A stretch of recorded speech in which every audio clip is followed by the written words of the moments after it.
श्री प्रभु रामचंद्राय नमः। कपिने कोप शांत करुणी दोहीच्या कथा ऐकाव्या कानी राहिला से गुप्तोनी सावधानी सादर। ग्रंथकर्ते श्री संत एकनाथ महाराज या ठिकाणी सांगतायत कथेचं अनुसंधान हनुमानजी विचार करू लागलेले राग येणं चांगलं नाही। उगाच कशात तुम्ही राग करायचा घेणं न देण्याचं। आपण जर आता इथं जर ते असणाऱ्या रावणाला मंदोदरीला जर मारलं काय फायदा आहे का? विनाकारण कशाला राग करायचा? राग चुकीचा आहे। विनाकारण राग करून संकट निर्माण होईल म्हणून आपण काय करू? राग शांत करू आणि नवरा बायकोच्या गोष्टी ऐकू आपल्याला त्याच्यामध्ये फायदा आहे। त्याच्यामधून आपल्याला सीतेचा शोध लागेल, काहीतरी आपल्याला समजेल त्याच्यामधून।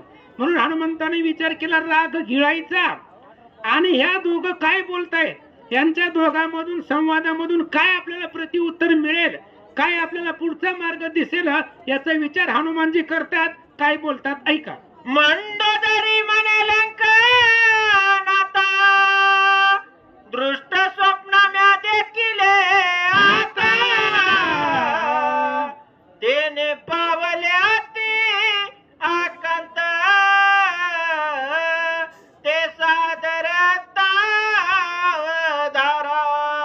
आणि हनुमानजी ऐकत आहेत। मंदोदरीनं रावणाला बोलायला सुरुवात केली, म्हणली ऐका महाराज, मी स्वप्न बघितलेलं आहे, माझं स्वप्न खोटं होणार नाही आणि झालं नाही, त्याच्यामुळे स्वप्न खरं होतात।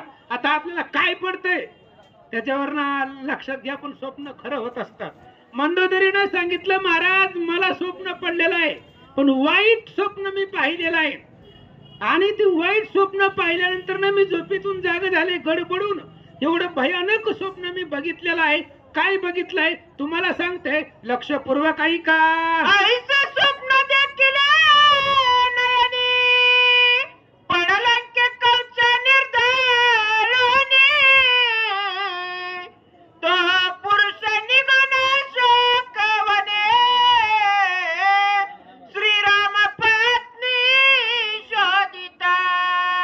आणि सांगू लागली मंदोदरी ऐका, मी एक स्वप्न पाहिलं, एक रामचंद्राचा दूत आहे आणि तो तुमचं ती पडलंकेचं राज्य तुम्ही बहिणीला दिलेलं आहे। क्रौंच्या नावाची बहीण आहे तुमची आणि ती पडलंकेचं राज्य तिच्या स्वाधीनी केलेलं आहे।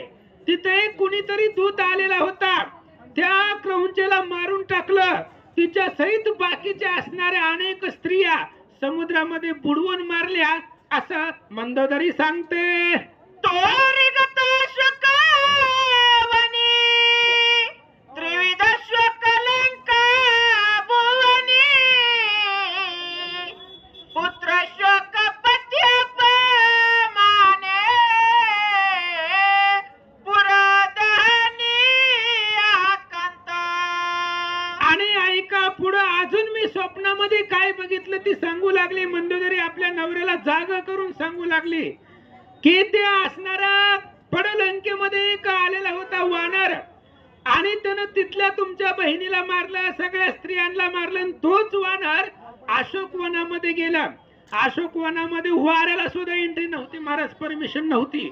एवढं दुर्धर शासन होतं। समुद्राच्या बेटावरती लंका आहे, त्या लंकेच्या आतमध्ये रावणाचा राणीवास आहे आणि त्या राणीवासाच्या आतमध्ये अशोक भवन आहे। कोण जाणार आहे तिथं? वाराला सुद्धा परमिशन घेऊन जावं लागत होतं। एवढं दुर्धर शासन असताना एक वानर ते अशोक वनामध्ये आलं आणि लंकेचा पुरदाह केला, अख्ख्या कुमाराला मारलं असं मंदोदरी सांगते। अशोक वनाते आप्त केला सीतेशी एकांत वा करणी वन करांचा गात समुद्रात निक्षेपी। आणि त्या वानर अशोक वनामध्ये गेलं। अशोक वनामध्ये 80,000 वनकर, 14,000 किंकर, 14,000 वनकर, 80,000 किंकर ते वन रक्षणासाठी ठेवलेले होते तुम्हीच। आणि त्या वनकर किंकराला मारलं, समुद्रामध्ये बुडवू बुडवू मारले। सीते बरोबर त्याने एकांत केला सीतेबरोबर सुख संवाद केला आणि पुन्हा काय केलं सांगते ऐका. अशोकवनाची रवांदळी तो मारिला जंबू माळी राक्षस कुमार करुणी पोळी उपटीला पवळी अकयाते. आणि पुन्हा त्या अशोकवनामध्ये तुमचा लाडका उजवा हात तुम्ही ज्याला म्हणता ती प्रहस्त प्रधान आहे तुमचा आणि त्या प्रहस्ताचं एकुलतं एक लेकरू जंबूमाळी नाव होतं त्याचं.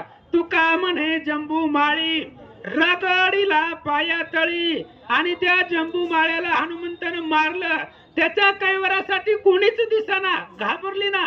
मग तुमचं असणारा आपलं लाडकं आखया त्या आखयाला पाठवलं. त्या आखयाला नारळ फोडल्यासारखं फोडलंय असं मंदोदरी सांगते. सैन्यासी करुणी निपात इंद्रजित गेला युद्धांत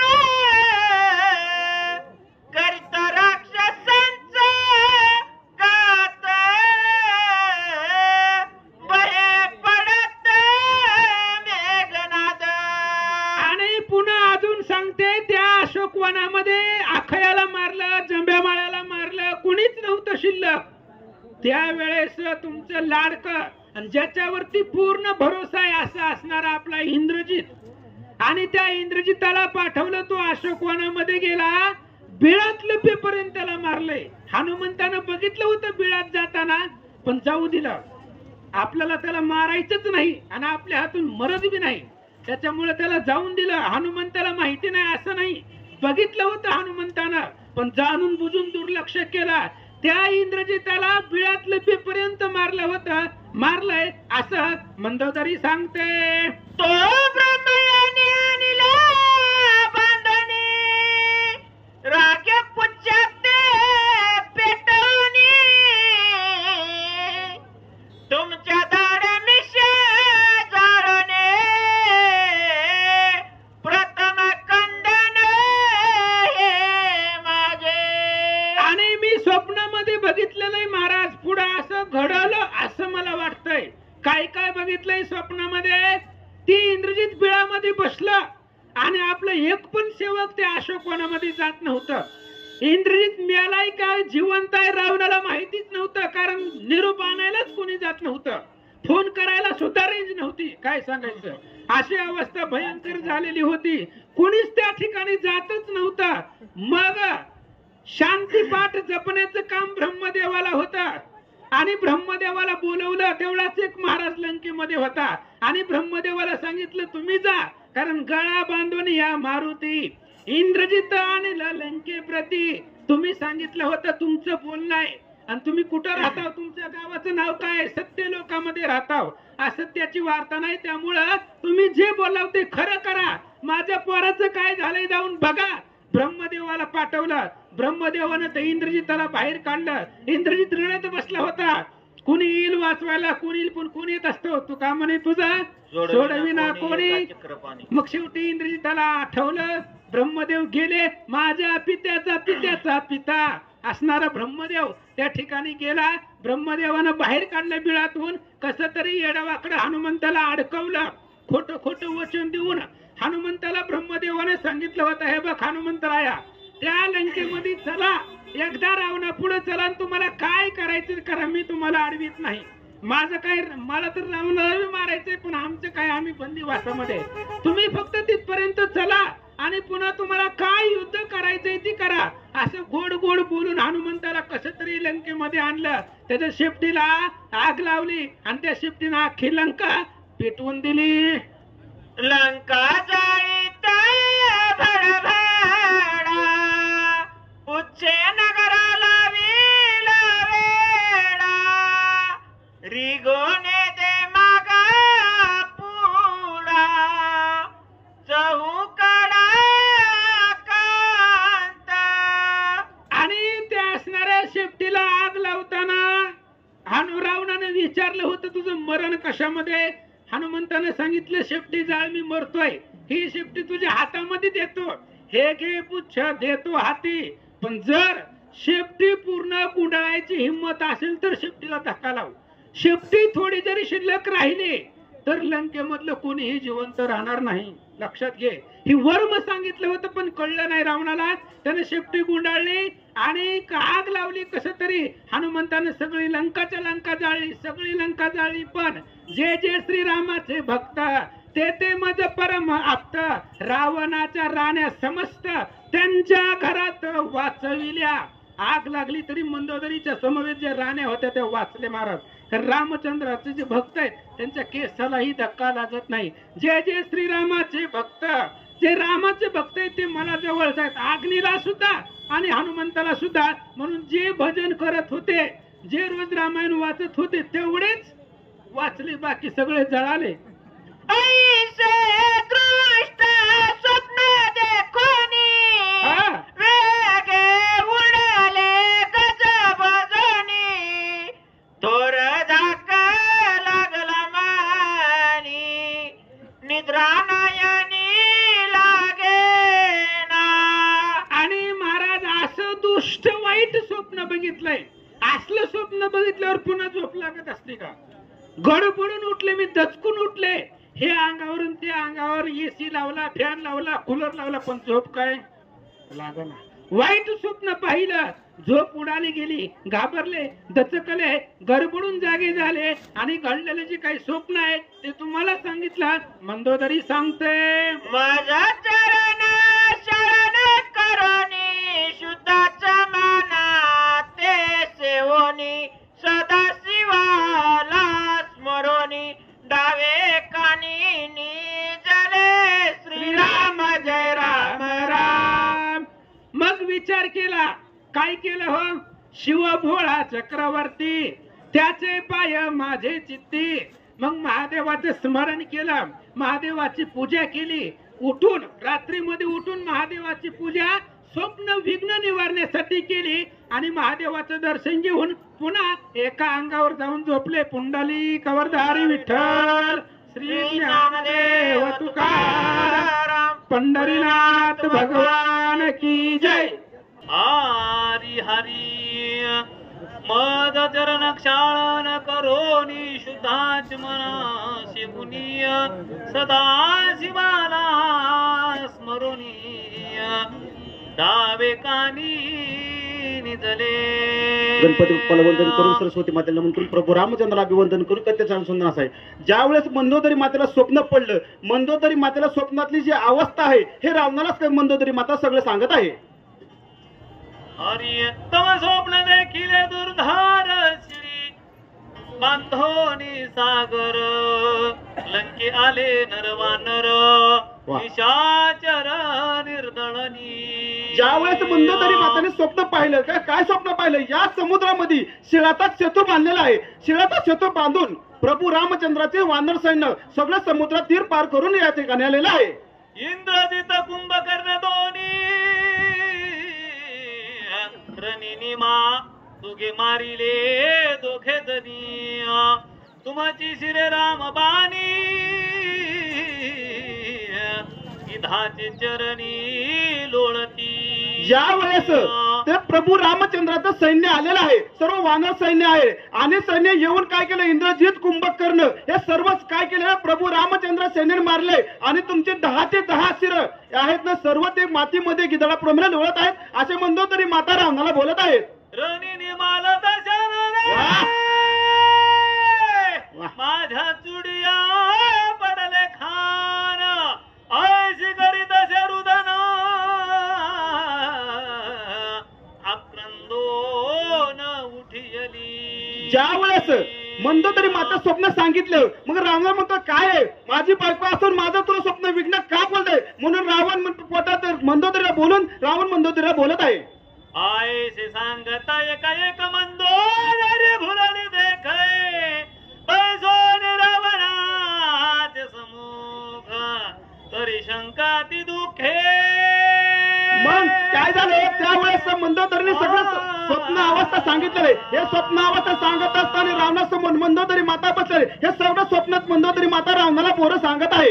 बोंब पडली लंकेअंत रणिनी माला लंकनात म्हणून महाशब्द करीत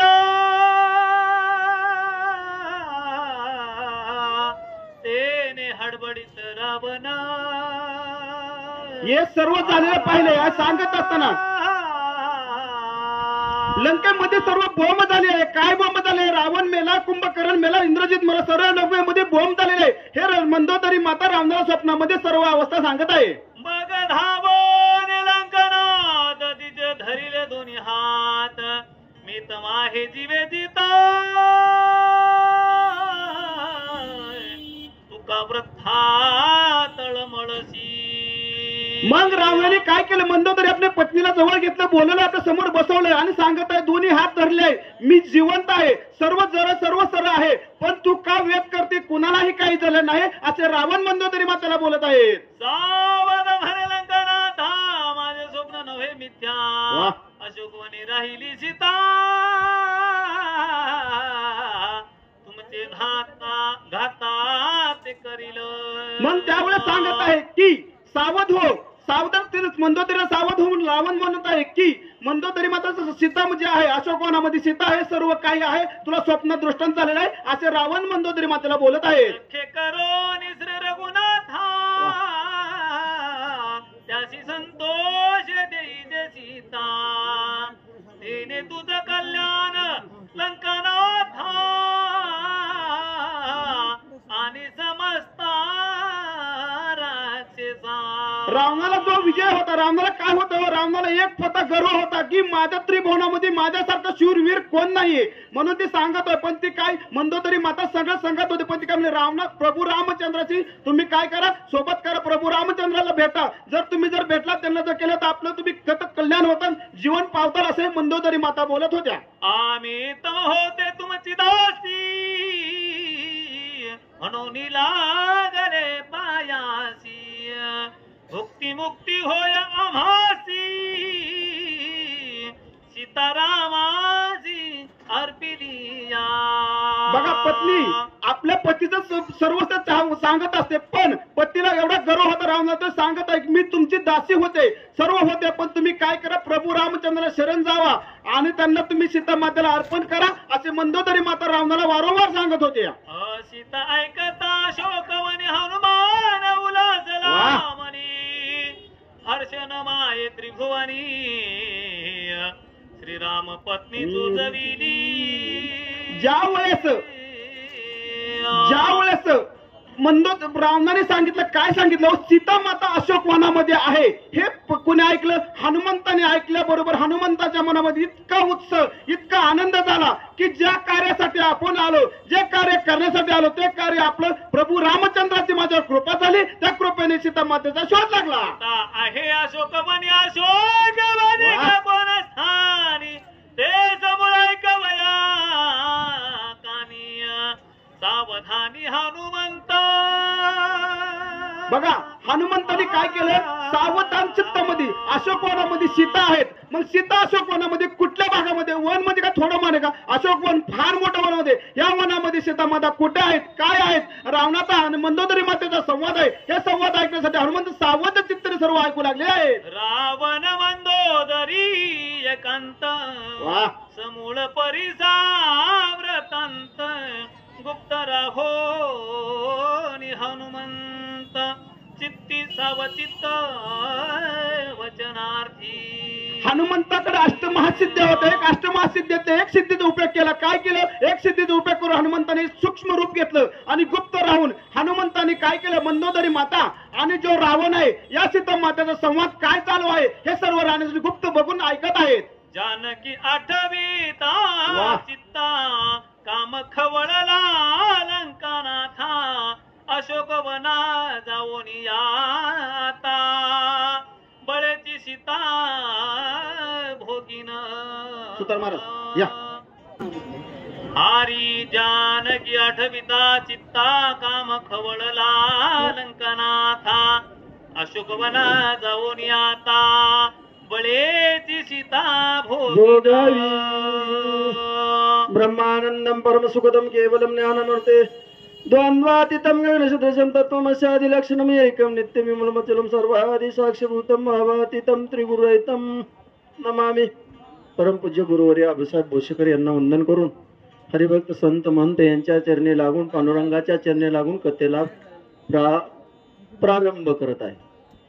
ज्यावेळेस राजा रावणाला असणार मंदोदरीनं सांगितलं होतं, काय सांगितलं होतं माहिती का, तुम्ही असणारा प्रभू रामचंद्राला शरण जावा आणि सीता असणारे प्रभू रामचंद्राचे प्रभू रामचंद्राला देऊन टाका. म्हणजे काय मिळालो, भुक्ती बिन मुक्ती बिन. मुक्ती कुठे बिन मिळते, भुक्ती मिळणार नाही बरं का, लक्षात घ्या. मुक्ती कुठं, अहो कुठल्या ठिकाणी जावं मुक्ती मिळणार आहे महाराज. पण इथं सांगितलं त्याला काय होतं, अनन्य शरणांगती बतकावलाय तू. शरणांगतीला तारणारा असा असणारा प्रभू रामचंद्र आहे. ज्यावेळेस सीतेचं नाव असणारा राजा रावणानं ऐकलं, बघा काय सांगायचंय, वराती मोर बाया नाचायला 100ची नोट धरून टपकाट. काय वाटतं काय नाही, कोणा जग दुनिया परमार्थाकडे कमी आणि वाईट मार्गाला जास्त आहे बा. कारण का, आडमार्गी जो जन जातील त्यातून काढील तोच ज्ञानी खरा तारे दुजयासी वेळोवेळ त्याशी शरण जावे. आडमार्गानं जन जे बाजूला चाललेला आहे त्याला काढणारा खरा आहे. मग हाड मार्गाने हा राजा रावण चालला होता, पण त्याला असणारा राम बाजूला काढणार कशा, पुढचं भवितव्य पुढं. पण ही आडमार्गाने जाणारा राजा रावण आहे. काम मधन पेटला गेला, विषय अंध झाला गेला आणि त्याला वाटलं आतापर्यंत हिच्या मागं लागून कंटाळून गेलो, पण आता सीता आपल्याला वश्य झाली नाही, जातो आणि बळच धरतो असा राजा रावणाने विचार केला गेला. आठवे सभेच्या अतिविघ्न नाठवे मंदोदरीच्या स्वप्न सीता संभोगी दशानन अति उद्विग्न कामार्थी. बघा, एखाद्या वेळेस एखाद्या माणसाचा मधन जर पेटला गेला तर त्याला आपल्या समोर कोण असेल, पाठीमागं कोण असेल, पुढं कोण असेल याची लाजच नसते त्याला. असं बोलल्याशिवाय चांगलंच नाही का. विषयात धुंद झालेला नर असतो, कामातूर झालेला नर असतोय तो. खर तर माणसानं कामाला क्रोधाला जाळून बसणं केल्याशिवाय परमार्थ होत नाही. आणि त्याच्यात गवतासारखं वाढतंय हळूहळू अंकुर त्याचं निर्माण होतात, अहंकार. मग मात्र सत्यानाश झाल्याशिवाय राहत नाही. तसं राजा रावणापाशी अहंकार होता, कामानं पेटला गेला. राजा रावण म्हणतो आता काय करायला, काय इतके दिवस राहून काय उपयोग नाही. पण लक्षात घ्या, या कामाच्या अधीन झाल्यावर काय काय होतंय. हनुमंत ज्यावेळेस राजा रावणाच्या सभेत गेला त्यावेळेस एकाच्या तर अंगावर कापड ठेवली होती का महाराज, नग्न अवस्थेत केलेली होती. बघा, कामाच्या अधीन गेल्यावर सर्व माणसात नागवं फिरावं लागतं बरं का, कोण सुद्धा त्याला चांगलं म्हणत नाही. काय इथं काय करायचं, आपले आपण करा सोडवाना, संसार बंधन तोडा वेगी. संसार जर तोडायचा असेल तर नागव व्हायचं नाही बरं का, लक्षात घ्या. याला संसार तोडला ना, तोडायचा नव्हता म्हणून नागव झालेला राहिलेला. शेवटी हनुमंताना कानात जाऊन मी रामाचा दूत आहे म्हणून गालात तडा घालला होता, तरी सुद्धा त्याच्या ध्येयात आलाय. एवढा अपमान झाला, न घटस्फोट झाला गेला, गागरी इशीच्या ठिकाणी फुटल्या गेल्या, पण त्याला लाज वाटली नाही. बळच सीताचा भोग घेतो आणि म्हणून कामानं असणारा राजा रावण पुढे चाललेला आहे. 6 महिने अशोकवनी म्या का सीता संभोग जनाकनंदिनी आता निज बळे करुनी रामपत्नी भोगिना. काय करावं, काय करावा. अरे एवढं मोठं वैभव आहे, कालच सांगितले 14 चौकड्याचं राज्य आहे म्हणले. 14 चौकड्या जाऊ द्या, कलियुगाचं 32,000 किती वर्ष राज्य आहे, 4,32,000 वर्ष आयुष्याचं बरं का कलियुगाचं. बरोबर आहे का गिरीश शेट्टी महाराज. पण ह्याच्यात किती वेळा जन्मावे, किती व्हावी फजित, कळतंय का आपल्याला, काय सुद्धा कळणार नाही बरं का. आपण अनेक मार्गाने असंच जाणार आहे. पण एवढं वैभव जरी असलं आणि एवढं वैभव जरी भोगतच बसलं तर नरकाच्या ठिकाणी जावं लागणार आहे. ही जन्म मरणाचा 84 लक्ष येवणीचा फेरा तुटणार नाही. कावळ्या आंधळ्याच्या कावळ्यात हातात कावळा सापडल्यासारखा आपल्याला नरदेह प्राप्त झालाय. पाप पुण्य करूनही जन्मा येतो प्राणी, नरदेह येऊन हानी केली. किती ज्यावेळेस पापाने पुण्य समान होईल आणि त्यावेळेसच जन्म मानवाचा प्राप्त होतोय. जर पुण्य जास्त झालं तर स्वर्गवासी जाताल, परत ना याच 84 लक्ष येवणीच्या फेऱ्यात पडावं लागेल. पाप जास्त झालं तर येमाच्या दारात नरकाच्या ठिकाणी उचकावं लागतं. दोन्ही समान होईल त्यावेळेस नरदेह प्राप्त आहे आणि त्यावेळेसच आपले आपण करायचे सोडवून बघा. नाहीतर कुठल्याही नरदेहाच्या ठिकाणी सोडवण होत नाही. पण ही राजा रावण म्हणतोय काय करावं, कामाधुंद झाला माणूस की विचार करत नाही. आपण सुद्धा कामाधुंद परपंचाच्या ठिकाणी झालोय. बायको माझी माझी, आईबाप जन्माला आलेले दिलेले सोडून देतो 21 वर्षाच्या ठिकाणी आणि बायकोच्या पाया पडत बसतो. किती कामातूर होतोय लक्षात घ्या. आईबापाचा आठव आपल्याला होतो का? कधीच होत नाही. 22व्या वर्षी लग्न झालं की सारं संपत आणि कामातूर बनतो. इतक्या दिवस 20 वर्ष 22 वर्ष आई बापानं काय कष्ट केलं हे विसरून जातो. आणि राजा रावण म्हणतोय 6 महिने झालं मी सीतेला आणलंय म्हणले. अरे कशा करता आणले? माझा आणून या ठिकाणी तर काय उपयोग आहे का म्हणले. आज पतोर भिकारी झालो तिच्या पायात. बरंच खरंच आहे बरं का. स्त्रीच्या पाठीमागे लागला की नर भिकारी झाल्याशिवाय राहत नाही. सर्व असणारा तिच्या पायाच्या ठिकाणी अर्पण करतो आणि तिच्या लाता खायला सुद्धा भेट नाही. अशी अवस्था पुरुषाची होती आणि तशी राजा रावणाची असणारा कामातूर झाल्यामुळे अवस्था होती. आता काहीच खरं नाही म्हणले, बरंच असणार त्या सीतेला भोगतो. अशा प्रकारे राजा रावणानं विचार केला गेला. सन्निपात लंकाना नाता विसरला हित हितार्था नाठवे चित्ता निज स्वार्थ. बघा, परस्त्रीला हात लावताना आपलं हित होतंय का न हित होतंय याचा विचार करावा लागतो. काय अवस्था आहे हो. चांगली चांगली आमच्यासारखी जगाला ज्ञान सांगणारी स्वतःची लक्ष्मीला लाता देतात आणि परस्त्रीच्या पाठीमागे लागतात. बघा लक्षात घ्या, अशी नरकवाच्या ज्या ठिकाणी जाणारे बरेच आहेत. परस्त्रीला हात लावायचा नाही, स्पर्श करायचा नाही. हा, परस्त्री माते समान मानायलाच पाहिजे. ही कर्तव्य काय आपल्यासारख्या साधू संत जर त्याच्या पाठीमागे लागले तर न माळ घालणारे बरे महाराज बरेच का नाही. म्हणजे त्यांना मोठं म्हणायला पाहिजे, त्यांचा आचार विचार चांगला म्हणायला पाहिजे आणि आपला कुठंतरी आडमार्गाने गेलाय म्हणायला पाहिजे. काय असे कितीक आहेत आणि रामायणाच्या व्यासपीठावर बसून लोकांना उपदेश करतात, आहेत का नाही. चला आमच्या इकडे धावतो, आमच्या जिल्ह्यात भरपूर आहे ती. काय करायचं, पण काय घेणं आपल्याला, जी करीन ती बरीन. बरोबर आहे का. इथं असणारा राजा रावण परस्त्रीला हात लावण्याकरता चाललेला होता आणि सीता कशी होती, तिला कामही नाही आणि काहीच नाही. कामाच्या व्यतिरिक्त असणारे माया असणारी सीता आहे. मायेनं प्रत्येक जीवाला असणारं भ्रमिष्ट केलेलं आहे आणि म्हणूनच आपण या असणाऱ्या कामाच्या अधीन बनलेलो आहे. जोपर्यंत पोटाच्या ठिकाणी राहतो त्यावेळेस भगवंताला म्हणतो मी तुझा अखंड दास होईल आणि तुझी सेवा करेन. आणि ज्यावेळेस आईच्या उदरातून बाहेर पडतो त्यावेळेस टहा करतो, त्यावेळेस माया घुसती आणि माझं तुझं काय लागतंय म्हणून सोडून देतो भगवंताला. मायेच्या अधीन बसतो आणि म्हणूनच असणारा ही उपद्रव पाठीमागे लागतो. उपाधी आपली संपत नाही आणि मगुजन नको ते करायला बघतो. आणि सीतेचा उपभोग, सीतेला काम नाही, सीता कामाच्या आलिप्त आहे. अशा स्त्रीला भोगण्याकरता गेला. आपण सीतेला हात लावल्यावर जळून भस्म होतो का असाच राहतो याचा सुद्धा राजा रावणानं आठव केला आहे, विचार केला नाही. आणि राजा रावण धरायला गेला म्हणले सीता चिंता नित्य चिंतनी, सीता नाम नित्य बदनी, सीता नाम स्मरे अनुदिनी, ध्यानी मनी जानकी. सीतेची अवस्था कशी आहे, आपण चिंता कशाची करतो, प्रपंचाची. माझं कसं होईल, माझ्या बायकोचं कसं होईल, माझ्या लेकराचं कसं होईल, माझ्या नाताचं कसं होईल, माझ्या पळतुंडाचं कसं, आणि महाराज पुन्हा हे माझ्या काळतुंडाचं कसं होईल.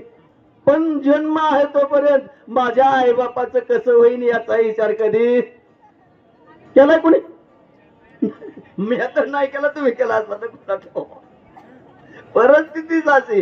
ही चित्ताला चिंतनाचा विषय लागला पाहिजे, बरोबर का? मन, बुद्धी, चित्त आणि अंतकरण, चित्ताला चिंतनाचा विषय झाला पाहिजे. अंतकरणानं अखंड नारायणाचा ध्यास केला पाहिजे. तीही कसा? जागृती, सुसुप्ती, स्वप्नी तिन्ही अवस्थेच्या ठिकाणी त्या भगवंताचं चिंतन केलं पाहिजे. आणि अखंडीन नजरी हाची धंदा गोविंदाचे पवाडे, विषय तो त्यांचा झाला नारायण. नावडे जनधन माता पिता, त्यावेळेस संत बनतो, नाहीतर जमणार नाही बरं का. आमचा विषय अनेक मार्गाने आता कवा संपत कवा पंगत बस, ही विषय आमचा आहे बघा. पण ही विषय संपले पाहिजेत. आपले या जीवाचे पुरवणारे लाड संपले पाहिजेत. विषय तो त्यांचा झाला नारायण, भगवंतच झाला पाहिजे. आणि त्यावेळेस संत होतो. आणि ती अवस्था कुणाची होती? त्या असणाऱ्या सीतामाऊलीची. श्रीराम जय राम जय जय राम, श्रीराम जय राम जय जय राम. अशा प्रकारे अखंड असणारा प्रभू रामचंद्र अशोक वृक्षाच्या ठिकाणी सीता राम नामाचा जप करत. महाराज सांगायचं तात्पर्य कसं आहे माहिती? जिथं शोकाचं नाही तिथं काय होणार? दुःख येणार आहे का नाही? अशोक वृक्षाचं झाड होतं आणि ते झाड म्हणजे न दुःख देणारं होतं. आणि अशा वृक्षाच्या खाली असणारी सीता होती आणि त्याला दुःख लागेल का? आणि त्याच्यातून असणारं भगवंताचं पतीचं चिंतन होतं, मग काय कमी पडत होतं? अशा प्रकारे सीतेची अवस्था होती. म्हणले सकाम स्मरता पैसिता पोधुनी लंकनाथा, हे सामर्थ्य श्रीराम भक्ता भेटी रघुनाथा तिजनी.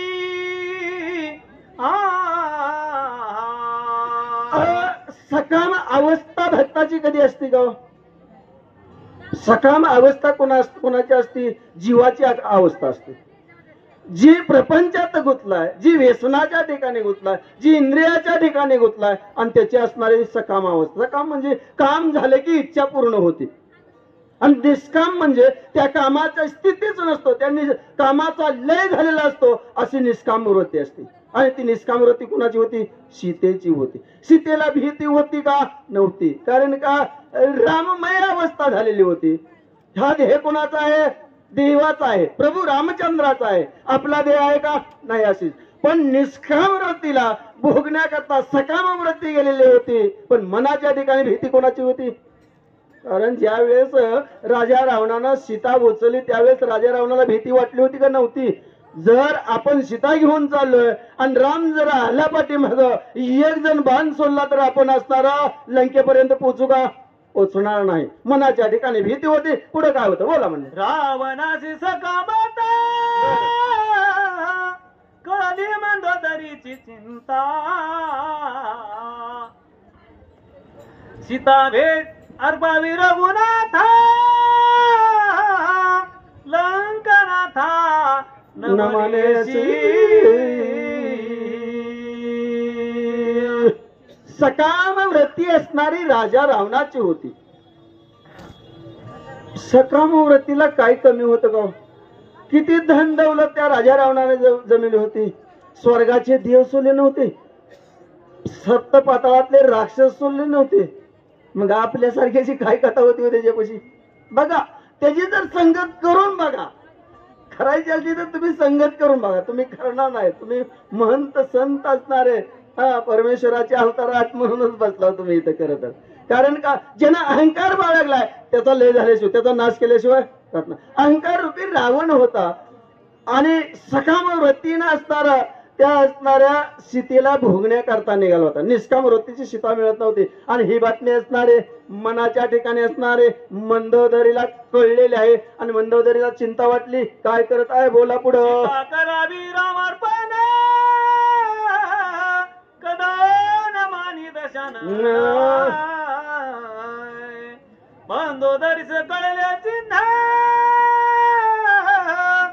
स्वहित वचन अनुवादे. विचार मांडला गेला ही असणारे मंदोदरीनं आपल्याला प्रभू रामचंद्राची सीता परत दे म्हणून सांगितलं होतं. राजा रावणानं तर ऐकत नव्हताच आणि ऐकलं बी नाही. ऐकणार बघा राग आणि अहंकार मला काय कमी म्हणतो कोणी उद्या पट्ट्या म्हणतो माझ्यासमोर किती बी मागू द्या देतो पण द्यायला रुपया नसतो त्याच्यापाशी. पण मोठेपणा मात्र भरपूर असतो त्याच्यापाशी. आणि ह्याला वाटलं आपलं काय खरं नाही आणि ही जर मंदोदरीला कळलं आहे मंदोदरी आपल्या सीतेचं काय करील सांगताही येणार नाही. अशा प्रकारे विचार केला गेला. आम्हीच जावोनी आपण इंद्रजिताने कुंभकर्ण प्रधानासी पाचारून रामार्पण करीन सीता. अरे बापरे म्हणले काय करावं. भिक्षाची जुळी अडकवली होती म्हणले. भिक्षाची जुळी आई भिक्षावर म्हटलोय म्हणले आणि तिला उचलून गेलो आले. अरे इतका पराक्रम केला काय आहे का उपयोग म्हणला माझा. आता सीता तर ऐकत नाही म्हणले आपलं. आणि जर समजा इंद्रजिताला बोलवीन कुंभकर्णाला बोलवीन आणि प्रधानाला बोलवीन आणि माझ्या सांगण्यावरून ही बाकीचे थांबणार नाहीत नाही म्हणले. कारण का राजा रावणाला सुद्धा वाटत होतं इंद्रजित आते काय असणारा कुंभकर्ण सर्व असणाऱ्या लंकेच्या ठिकाणचे लोक मंदोदरीचा शब्द खाली पडून देत नाहीत आणि वचनाला डाग लागू देत नाही. कारण पतिव्रत आहे ती जी पतिव्रतेची तीव्र सत्ता असते. काय कमी मग आपलं म्हणले ही जाई सांगाल आणि जावा घ्या सीतेला प्रभू रामचंद्राची सीता प्रभू रामचंद्राला द्या असं जर सांगितलं तर काय करायचं असा विचार राजा रावण करू लागला गेला. सीता जाणे रावण वेडे सांगो नये तया पुढे आर पिता सीता मज राम जोडे सीते सांकडे भावाचे. काय करावं असणारे या ठिकाणी जर सीता जर दिली असणारे कुणाला प्रभू रामचंद्राला आणि सीता दिली की माझं सारं संपलं की म्हणले. माझं काय राहिलंय का काहीच राहिलं नाही म्हणले. कारण का जे भय आणि भीती ही दोन्ही असणारे बाजूला जाईल. का बाजूला जाईल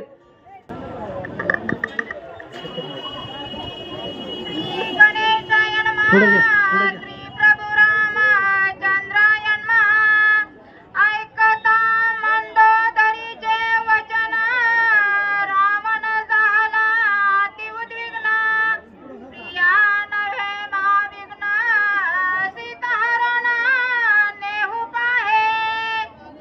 कथेचं अनुसंधान ग्रंथकर्ते श्री संत एकनाथ महाराज या ठिकाणी सांगतायत.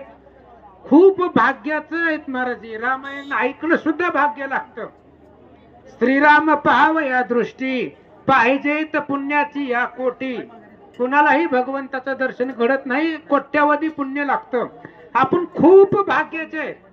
या आषाढी वारीमध्ये रामकथा आपल्याला ऐकायला भेटते. विटेवरचा देव कोण आहे. लंके पुढे वज्र ठाण सोडी बाण पाठी बाण तेव्हा दंड भागले म्हणून श्रीरामे जगनी ठेविले कर. राम तूच विठ्ठल आहे. आणि असं असणाऱ्या राया पंढरपूर मध्ये पंढरपूर भूवैकुंठ आहे. स्वर्गामधले वैकुंठच पंढरपूर आहे. पण स्वर्गाच्या सगळ्या संपदा भगवंतानं पंढरपूरला आणले. हरिविजय 36वा अध्याय पहा तुम्ही. जेवढे स्वर्गाची इष्टिट आहे भगवंतानं पंढरपूरला आणलेली आहे. आणि पंढरपूर सगळं सोन्याचं आहे. पण सोन्याचं आपल्याला दिसत नाही. जर दिसलं असतं तर आपण काही ठेवलं असतं काही. म्हणून ही जी सगळं सोन्याचं आहे पण असणाऱ्या भगवंताचं दर्शन आणि या असणाऱ्या आषाढी वारीमध्ये रामायणाची परम पवित्र कथा आहे. माझी खूप श्रद्धा आहे भगवंतावरती आणि रामायणाच्या ग्रंथावरती. कारण अनुभव आहे महाराज. रामकथा ऐकल्यानंतर ना जीवनामध्ये अडचणी संकट येत नाही. तुम्ही ऐकत जावा रोजच्या रोज. परम पवित्र भगवंताची कथा आहे. पृथ्वी बुडावया हडबडे आकाश तुटून ह्या पडे तरी नाम स्मरत्याकडे भय बापुढे रिगेना. म्हणून तुम्ही आम्ही मिळवणी आता सावधान एकाग्रता भावे स्मरता श्री रघुनाथा.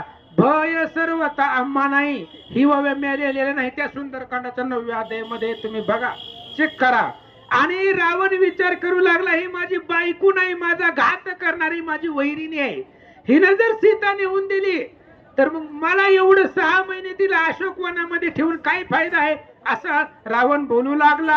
मंदोदरीचे वचन इंद्रजिताने कुंभकर्ण नोलंगिती अनुप्रमाण प्रधान जनाही अवघे. आणि मंदोदरीचं बोलणं लंकेमधलं कुणीच उल्लंघन करत नाही. प्रधान ऐकेल, इंद्रजित ऐकेल, कुंभकर्ण ऐकेल. लंकेची महाराणी आहे ती.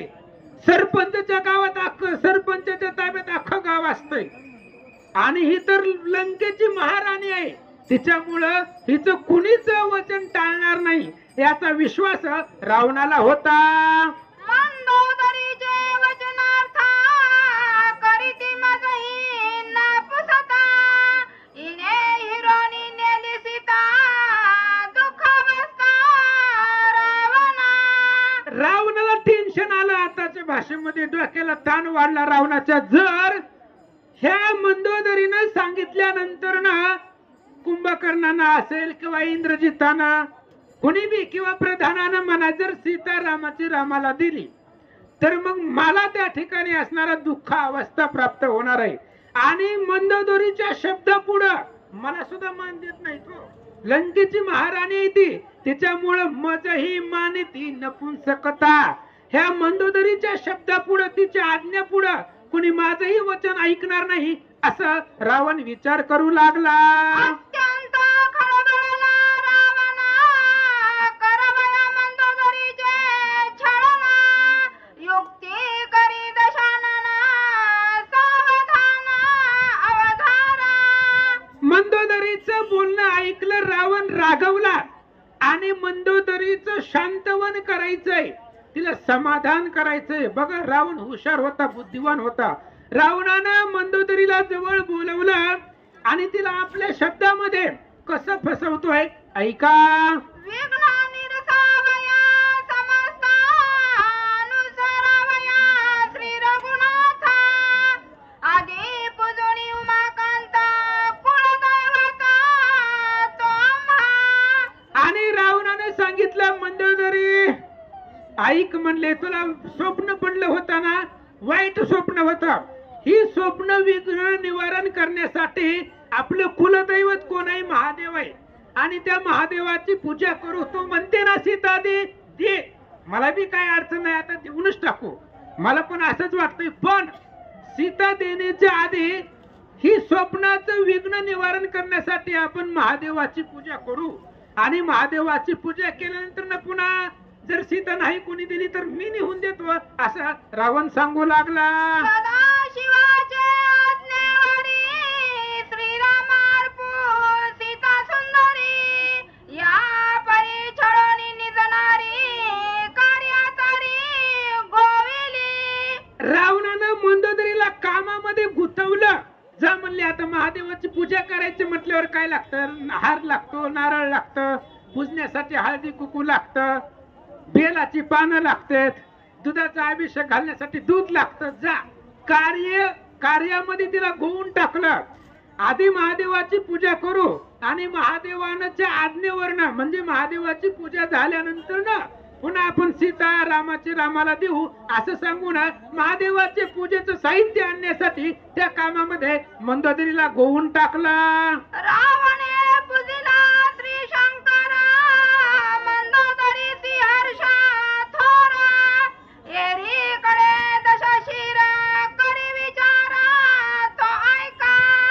आणि रावणाला आनंद वाटला, मंदोदरीला आनंद वाटला. हे ना देतो म्हटलंय, आता देतय का नाही मंदोदरीला माहिती होतं देत नाही, पण आता देतो म्हणतोय. पण आधी त्याचं म्हणणं काय, महादेवाची पूजा करायची, आपल्याला तरी काय अडचण आहे, महादेव आपला आराध्य दैवत आहे. लगेच मंदोदरी उठली, आतमध्ये गेली. महादेवाचे पूजा करण्यासाठी जी साहित्य होतं ती साहित्य आणण्यासाठी आतल्या घरामध्ये गेल्यानंतर ना रावणानं काय विचार केला ऐका. तुतिका पाचारोणी विश्वासी वेगे जाया अशोकवनासी. शर्मानी त्रिजटेसी गुप्त त्यापासी सांगावे. आणि रावणानं आपल्या बायको तुला कामामध्ये अडकवलं, जा म्हणले महादेवाच्या पूजेचं साहित्य घेऊन या. तर मंदोदरी गेली आतल्या घरामध्ये. तेवढ्यात विश्वासी, आपल्या विश्वासामध्ये जी दूतिका आहे, दूत आहे, त्या दूतीला बोलवलं आणि तिला सांगितलं त्या अशोकवनामध्ये सीतेच्या संरक्षणासाठी त्रिजटा आणि शर्मा आहे. त्या त्रिजटेला आणि शर्मेला माझा एक निरोप सांगायचा. कोणता? ऐका. अति सन्मान इंद्रजिता, जरी तो माझा पर्यंत, त्यानेही सोडा म्हणता सीता, तुम्ही सर्वतांना सोडावी. रावणानं त्या दूतिकेला बोलू लागलेला आहे. ते मंदोदरी हित येण्याच्या आधी तुम्ही अशोकवनामध्ये जावा.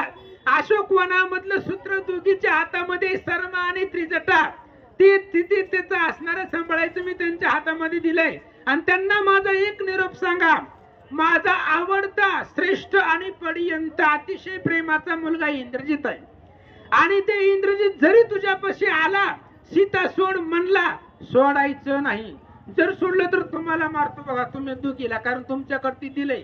त्यामुळं सीतेची पूर्ण जबाबदारी तुमची आहे.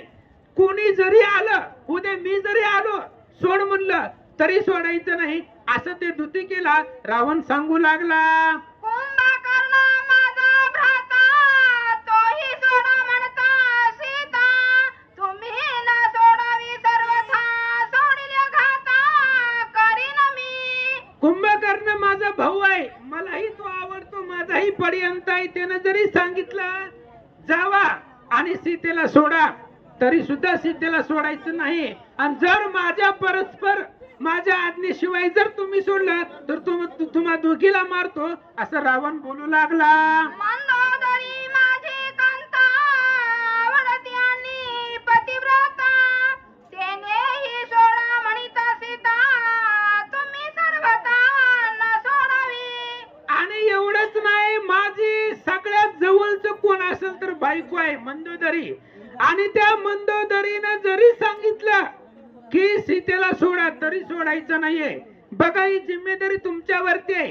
कोणी जरी आलं लंकेतला आणि सीतेला सोडलं, माझं नाव पुढे करून सांगितलं की रावण महाराजांनी असं असं सांगितलंय, करायचं नाही, तुम्हाला मारतो, तुम्हाला मारून टाकील, अशा प्रकारचा निरोप त्या दूतिकेला रावण मंदोदरीला आतल्या कामामध्ये पाठवलं आणि तिला तो सांगू लागला. श्री प्रभू रामचंद्राय नम, श्री सरस्वते नम. अति महिमेचा सन्मान, सोडा म्हणता श्रेष्ठ प्रधान, तरी न सोडावी आपण, सोडीला प्राण घेईन मी. रावण सांगू लागला अति महिमेचा सन्मान. आता राजसभा, राजगादी सांभाळणे तरी सोपं आहे का? मला या राजगादीवरती असताना एखाद्याचा, प्रधानाचा सन्मान मला करावा लागतो. असा प्रधान जरी आला की ज्या प्रधान आल्यानंतर मी स्वतः उठून उभा राहतो, अशा एखादा जरी प्रधानाचा सन्मान मला राजगादीवरती असताना करावा लागतो. असा जरी प्रधान आला की ज्याचा सन्मान मी करतोय, असा जरी प्रधान तुमच्यापाशी आला आणि सीतेला सोडा म्हणला, तरी सीतेला सोडायचं नाही. जर तुम्ही परस्पर सोडलं तर तुम्हाला मारून टाकीन, असं रावण क्लिअर मराठीत सांगू लागला. पट जोशी विद्वान सजन, मज पूज्य तत्वे अति सामान्य, त्याचे निही सोडिला जाण, तुमचा प्राण मी घेईन. पट आहेत लंकेमध्ये, जोशी आहेत, अनेक प्रकारची लोक आहेत. त्यांच्यामधलं कोणी जरी आलं तुमच्यापाशी आणि रावणाचं माझं नाव पुढे करून जर सांगितलं सीतेला सोडा, तर सोडायचं नाही. तर दूतिका चालता लग बघे, हनुमान लागला मागे मागे. वा, कृपा केली श्रीराम संगे, अनुदंगे सीता शुद्धी. आणि हे सगळं हनुमान ऐकत होते. रामायण सुरू झाल्यापासून हनुमान तिथं होतेच महाराज, कारण रामचंद्राचं वर आहे. जिथं जिथं रामकथन, तिथे तिथे माझे अधिष्ठान. जिथं जिथं रामायणाची कथा आहे तिथं तिथं मी असावी. आणि रामाची कथा कुठपर्यंत आहे? जोपर्यंत चंद्र सूर्य आहे तोपर्यंत रामाची कथा जगामध्ये होणार आहे. कारण राम कथेविना जगती तळ, झाले होते शून्य मंडळ, ते वसविले सकळ, कीर्ती मंगळ करोनिया. रामचंद्राच्या कथाशिवाय जगातल्या कथा अनाथ झालेल्या होत्या. म्हणून रामचंद्राने अवतार घेतला आणि चरित्र दाखवलं. ते चरित्र आपण वाचतोय आणि त्या चरित्रानं जड मूळ जनांचा उद्धार होतोय. अशा प्रकारची रामचंद्राची पवित्र कथा. त्या दुतिकीचं बोलणं ऐकलं हनुमंतानं. दुतिका कुठं जाणार आहे? डायरेक्ट अशोकवनामध्ये नॉनस्टॉप जाणार आहे. आणि हनुमंतानं पाहिलं, ऐकलं आणि त्या दुतिकीच्या पाठीमाग हनुमान निघाले. दुतिका सेवक चालता, अति उल्हास हनुमंता, कृपा केली श्री रघुनाथा, भेटली सीता अनुसयासे. ती दुतिका अशोकवनामध्ये चालली. हनुमंताला उल्हास वाटला, आनंद वाटला. न लगती सायास, जावे वनांतरा. सायास करायची गरज नाहीये. अनायासानं सीता प्राप्त होणार आहे. काहीच न करता आपल्याला सीतेचं दर्शन होणार आहे. ही रामचंद्राची कृपा झाल्याशिवाय होत नाही.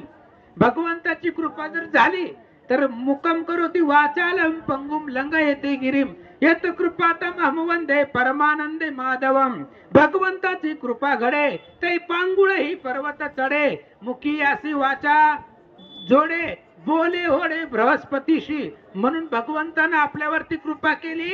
अनायासानं सीतेचं दर्शन होईल असं हनुमानजी बोलतात. दुतिका चालता पुढे पुढे, हनुमान मागे नाचे उडे. हर्ष कल्लोळ गडबडे, कृपा चंद्र गुडे. मज केली, विचार केला हनुमंतानं. त्या दुतिकीच्या पाठीमाग हनुमानजी निघाले. कसं जातात? नाचत जाऊ त्याच्या गावाला जाऊ. नाचत नाचत चाललेले, आनंदाने चाललेले, उल्हासही महाराज. भगवंताच्या कार्यामध्ये यश मिळालेलं आहे. आणि आपलं कोणतंही कार्य रामाच्या सुखासाठी असतं. आपलं कोणतंही कार्य असू द्या, भगवंताला सुख झालं पाहिजे असं कार्य आपलं असावं. हनुमंताने विचार केला, महादेवानं माझ्यावरती कृपा केलेली आहे आणि महादेवानं कृपा केली म्हणून सीतेची भेट मला झाली. पुंडली कवरधारी विठ्ठल श्री ज्ञानदेव तुकाराम पंढरीनाथ भगवान की जय.